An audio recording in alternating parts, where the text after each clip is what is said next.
Host apartment for rent. Pinapaupahang bahay. Naghahanap ka ba ng house for rent and apartment for rent online? Bagong malilipat ng pinapaupahang bahay.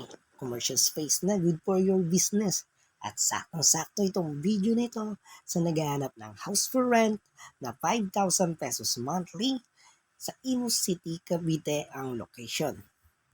Studio type apartment, own CR and own sink, own meter, sariling metro na kuryente at tubig, yes kids, yes pets allowed, for motorcycle parking only, malapit sa highway, malapit sa school at sa market.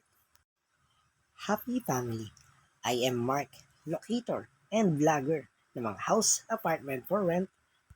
At abangan nyo guys ang next na i-upload kong video, next update, okay? At ayan, nakita nyo naman sa sample video nitong shinare kong details and information. Ayan, maraming salamat po ulit sa pagbisita dito sa ating page. Please don't forget like, subscribe. Maraming salamat po.